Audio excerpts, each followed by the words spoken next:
Muitas pessoas não compreendem quais são as diferenças entre o deísmo, o deísta, e o agnosticismo, o agnóstico. Deísmo, palavra que tem origem no latim, dei, Deus. Ao contrário do ateísmo, essa ala da sociologia teológica compreende que não há um Deus específico ou vários deuses em separado. Independentemente de religião ou credo, há uma entidade superior, sem nome e sem lacre de validade, que rege as leis universais. O deísmo ganhou força com o advento das filosofias da nova era e após a popularização de filosofias deístas da Índia através de gurus norte-americanos. Assim, um deísta não crê especificamente no eterno, em Buda, Shiva, Vishnu, Amaterasu, mas sim crê na existência de uma entidade superior que os seres humanos ainda não conheceram completamente. Os deístas acreditam que Deus criou o mundo, deu o pontapé inicial mas saiu de cena. O Deus que o deísmo pinta não exerce um papel ativo no mundo que criou, permitindo que o universo seja regido pelas leis naturais e autossuficientes por ele estabelecidas. Embora acreditem na criação sobrenatural do mundo, os deístas não creem na intervenção sobrenatural nele. Considerando que não há intervenção sobrenatural da parte de Deus, eles acreditam que milagres não acontecem. Negam, portanto, os relatos milagrosos das Escrituras. Se Deus teve capacidade para criar o universo, como concordam os deístas, então certamente também é capaz de operar outros milagres dentro do sistema em que ele criou. Deus falou a Moisés num arbusto em chamas que não se consumia. Deus conduziu os filhos de Israel de maneira sobrenatural por meio de uma nuvem de dia e uma coluna de fogo à noite. O Tanar é, de uma capa a outra, um relato de intervenções milagrosas de Deus na história do homem. Admitir o milagre da criação mas negar outros milagres é uma postura incoerente. Além disso, na postura deísta, Deus é como um hábil relojoeiro. Ele fabricou o relógio, deu corda e se foi embora. A Bíblia, por sua vez, mostra um Deus muito além do que um hábil relojoeiro. Ele é um pai cheio de amor que tem interesse particular por seus filhos.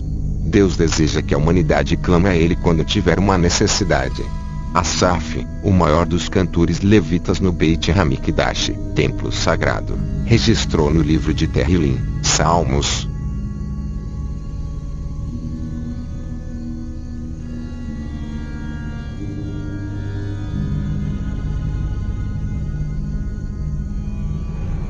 A postura deísta, que Deus criou o universo mas não participa do seu andamento, diverge do que diz as Escrituras.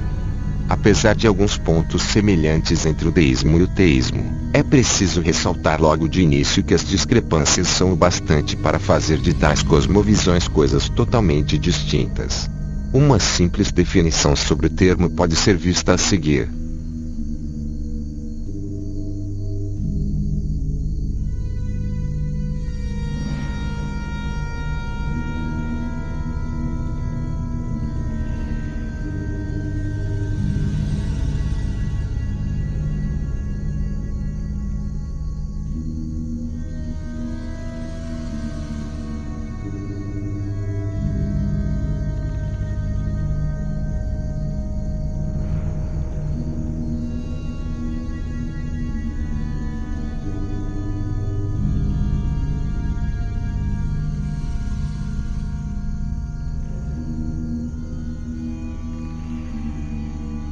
Alguns reconhecem no deísmo algumas contribuições, tirando algo de proveitoso desta cosmovisão.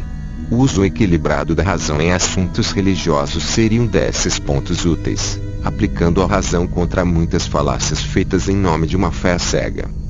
De forma bastante prática, ninguém entra num elevador no 25º andar de um prédio sem ter uma boa dose de bom senso e razoabilidade em saber que chegará sob segurança ao térreo.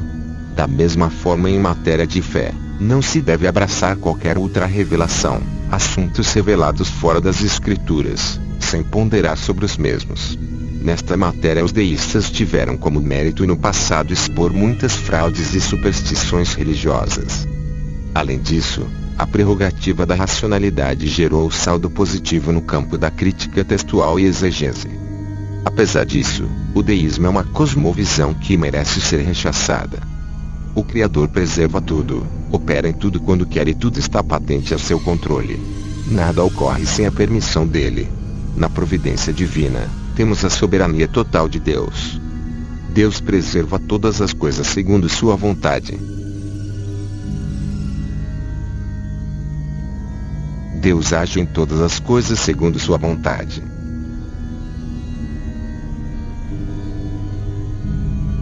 Deus governa todas as coisas.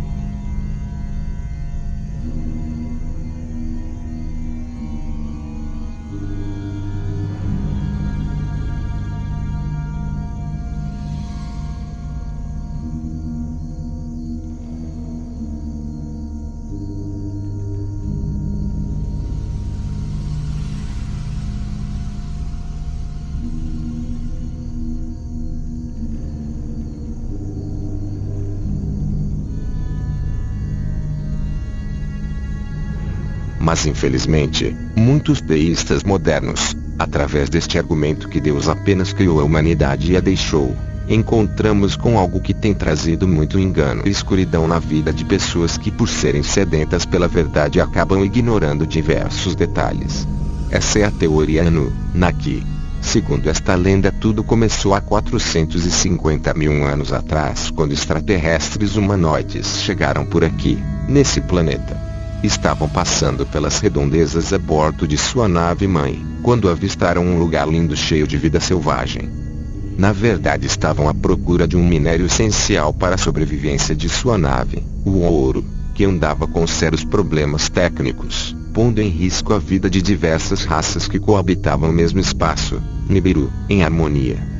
Esses seres moradores desse planeta, nave, foram batizados pelos sumérios por Anunnaki, que significa aqueles que desceram do céu.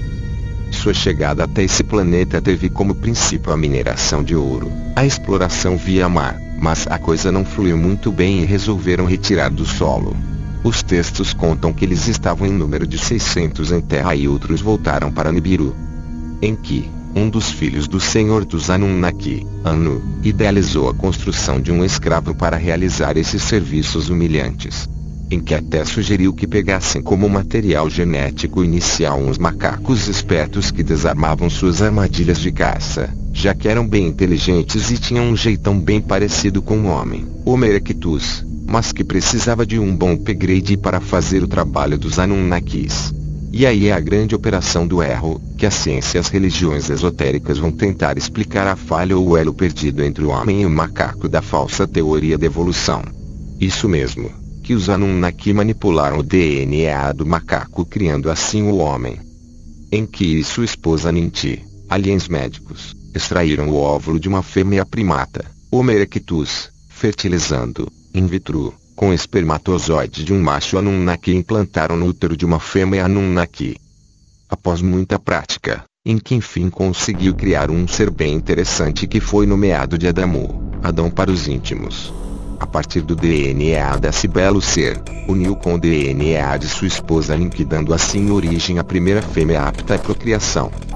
Assim que receberam o fruto do conhecimento sobre seus potenciais de acasalamento, Adão e Eva puderam seguir com a ocupação da Terra, dando origem a uma nova raça, ser humano, Homo sapiens igual ao homem sábio. O processo foi repetido várias vezes, formando a primeira geração de híbridos humano-alienígenas, na Terra, que contudo eram estéreis. E à medida que os Lulu, trabalhadores primitivos, eram desenvolvidos e encarregados no trabalho de mineração na África, os Anunnaki que trabalhavam na Mesopotâmia começaram a invejar os seus colegas e a clamar pela presença de humanos naquela região. Apesar das objeções em que, Enlil apoderou-se de um grupo de terráqueos e os levou para a principal base do Golfo Pérsico, Eridu. E nisto começam a blasfemar e dizer que o Eterno, o único Deus, seria Enlil, usando esta passagem sobre o evento citado anteriormente.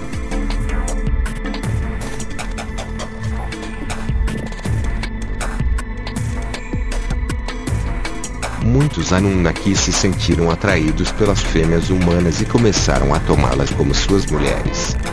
Mais uma vez copiando da cultura bíblica. A improvável mistura e variedade de seres criou um mundo bizarro e moralmente deteriorado. Tais fatos irritaram Enlil, que com consentimento de Anu e protestos de Enki e Ninti, puniu a Terra, através de uma catástrofe sem precedentes. Enlil, que também era filho de Anu, queria fazer uma limpeza racial, pois a Terra estava repleta de aberrações e híbridos concebidos por relações sexuais entre Anunnakis e fêmeas humanas. Enki, inconformado, alertou Zil, Sudra, o Noé plagiado, sobre a grande catástrofe e solicitou que reunisse a maior quantidade de espécies e as colocasse dentro de uma embarcação adequadamente projetada. E a partir daí, é que dizem que, Enki, seria o Deus bondoso que gosta da humanidade, em antítese de Enlil, o Deus que quer destruí-la. E assim fazem um paralelo absurdo com o Eterno, sendo Enlil. E o mito criado por Roma, J.C., sendo Enki. Algo que demonstra uma falta de conhecimento absurdo, pois não conhecem a cultura hebraica, e muito menos o contexto da Torá. Assim como muitos cristãos dizem o Deus do Antigo Testamento, e o Deus do Novo Testamento.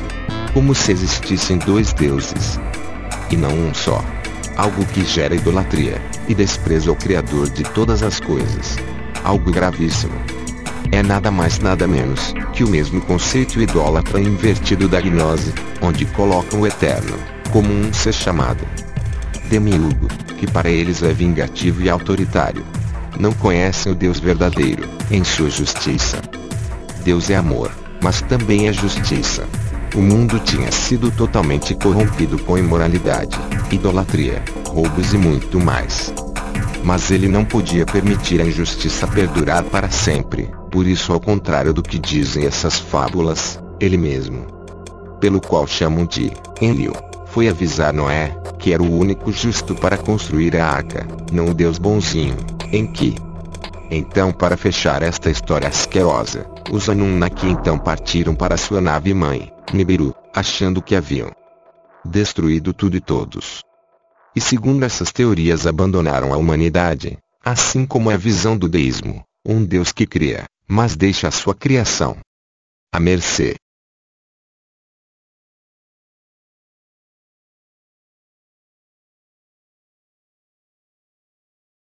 Essa teoria de começo foi promulgada pelo falecido escritor maçom Zecharia Sitchin.